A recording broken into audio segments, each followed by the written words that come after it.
오늘도 이 저녁에 하나님을 예배하는 예배의 자리 가운데로 나오신 여러분을 주님의 이름으로 환영하고 축복합니다. 이 시간 저희 옆 사람과 함께 이렇게 인사하겠습니다. 함께 하나님을 예배합시다. 함께 하나님을 예배합시다.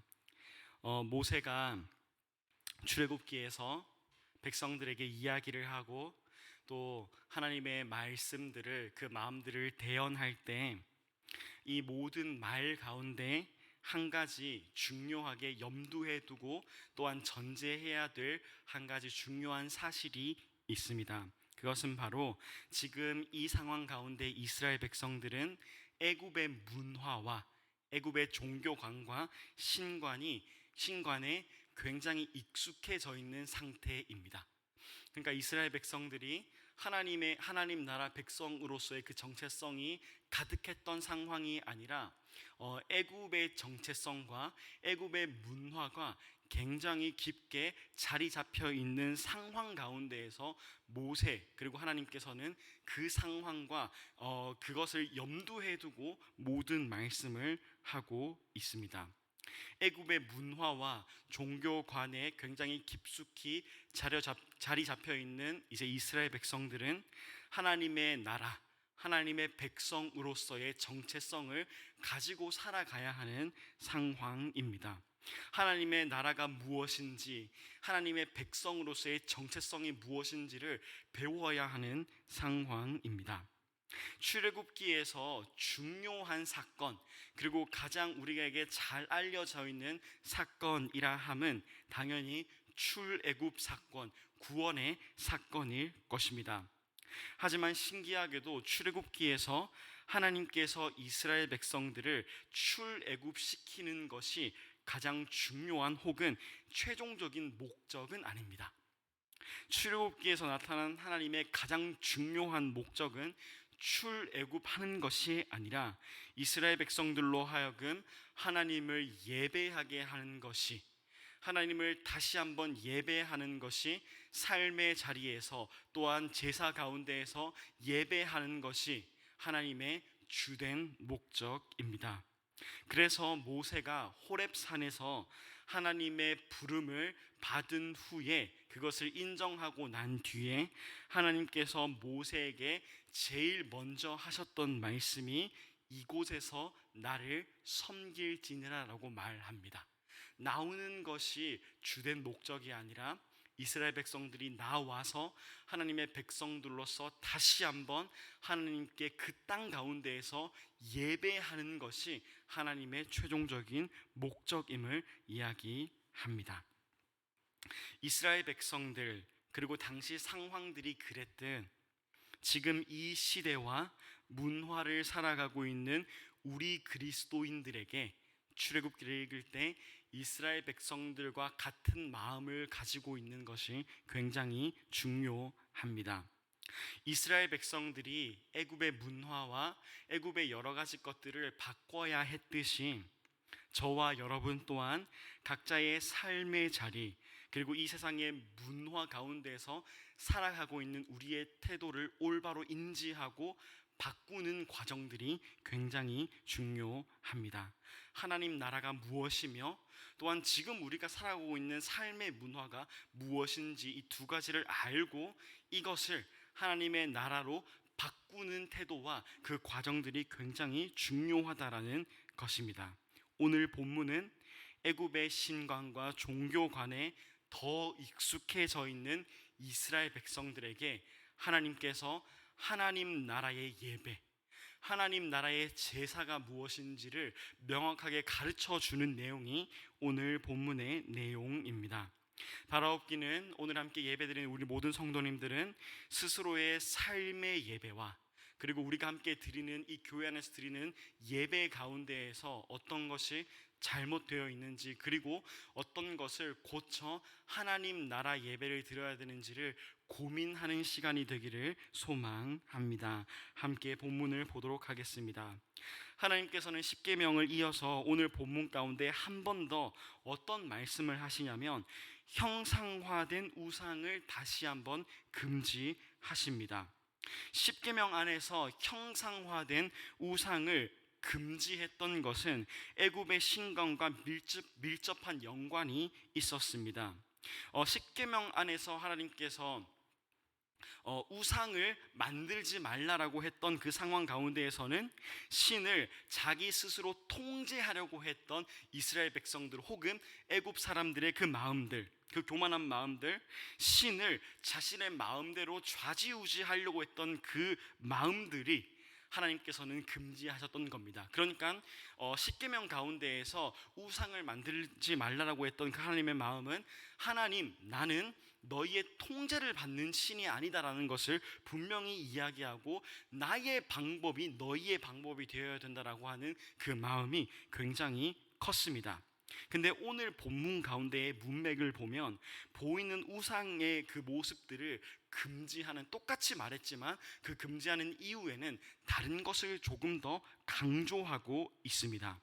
23절에 너희는 나를 비겨서 은으로나 금으로나 너희를 위하여 신상을 만들지 말고라고 말하면서 하나님께서는 절대로 본인 하나님을 형상화하지 말라라고 말하고 나서 어떻게 말씀하시냐면 24절에 내게 토단을 쌓고 그 위에 내 양과 너의 양과 소로 너의 번제와 호목제를 드리라. 내가 내 이름을 기념하게 하는 모든 곳에서 내게 임하여 복을 주리라 라고 말씀하십니다. 그러니까 하나님께서는 우상을 정성스럽게 화려하게 만들고 그것에 절하지 말라라고 말씀하시면서 다른 것을 하라고 말씀하십니다. 너희가 단순히 무엇인가 우상을 만들고 거기에 절하는 게 중요한 것이 아니라 다른 걸 하라고 말하는데 그 다른 것이 바로 뭐냐면 예배입니다.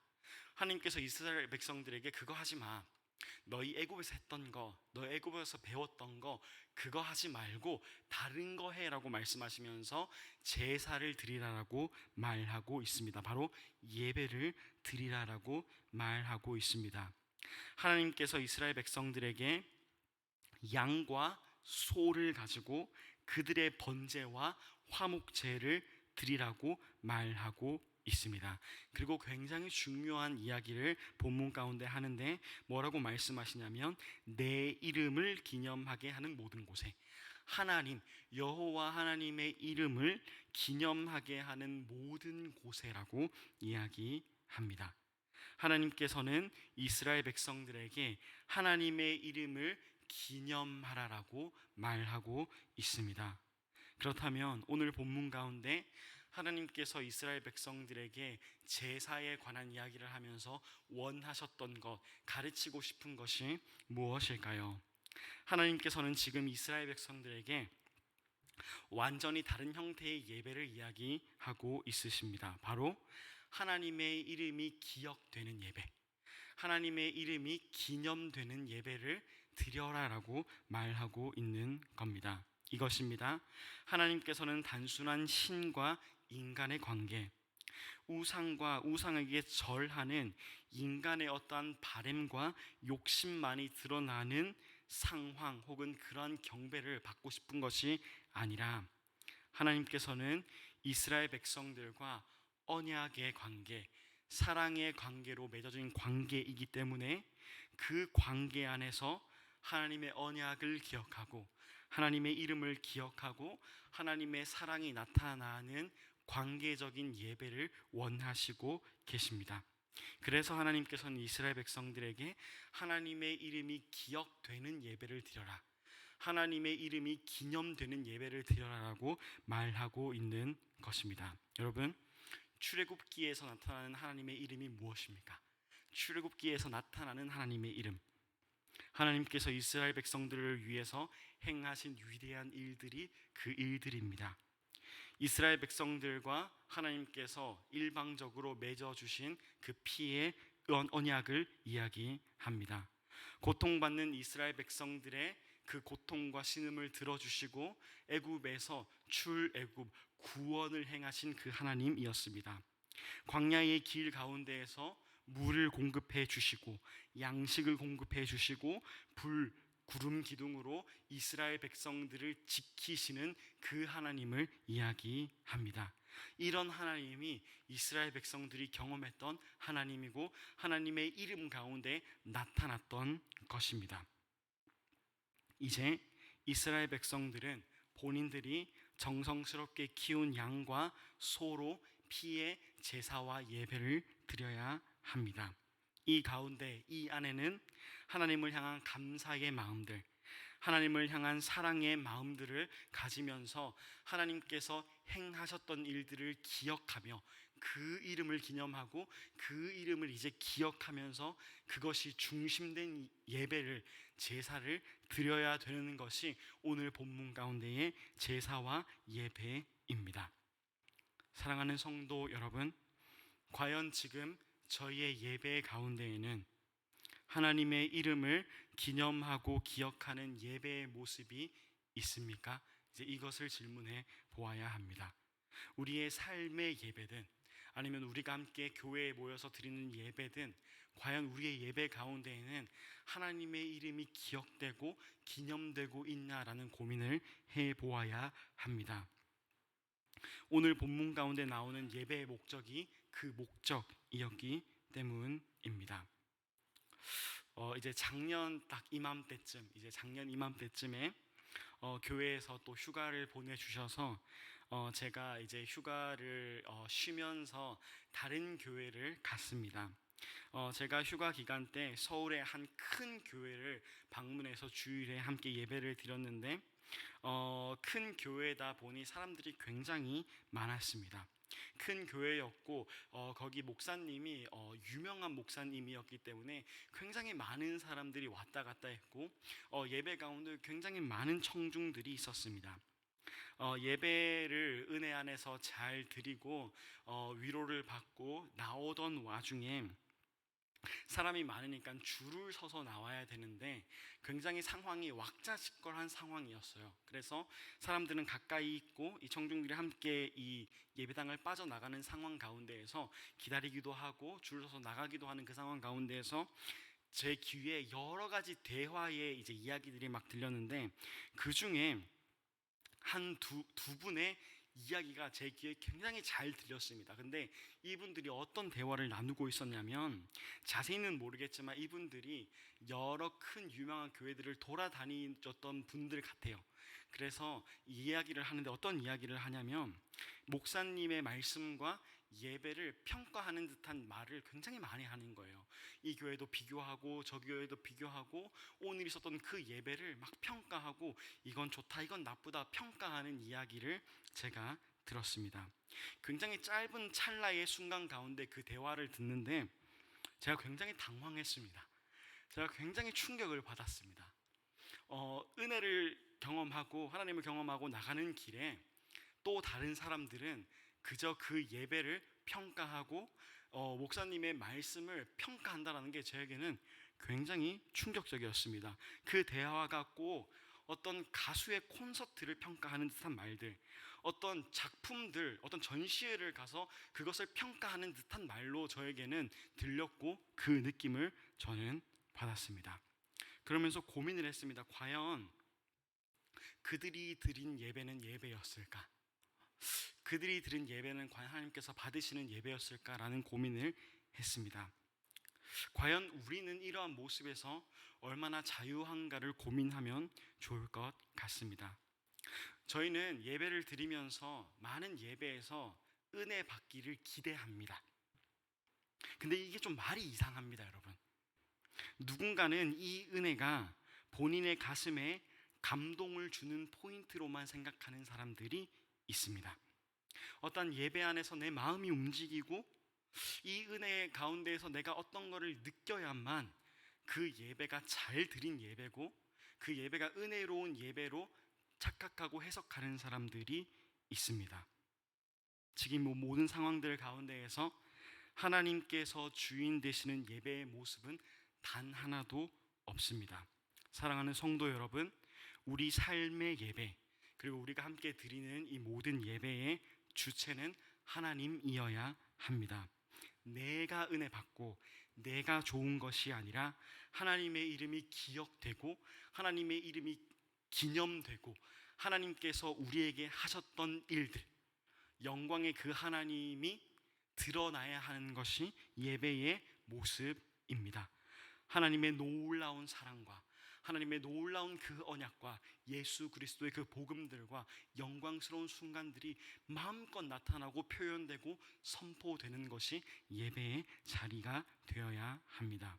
오늘 본문 가운데 하나님께서는 이스라엘 백성들에게 다른 것을 이야기하지 않습니다. 너희가 정성스럽게 키운 것을 가져와, 그리고 나의 이름이 기념되는 그곳, 그 제사를 드려야 한다라고 말하고 있습니다. 그럴 때 하나님께서는 그 하나님의 이름이 기념되는 그곳에 임재하시고 이스라엘 백성들에게 복을 준다라고 말하고 있습니다. 그게 오늘 본문 가운데 나온 하나님을 향한 이스라엘 백성들이 마땅히 드려야 할 예배였습니다.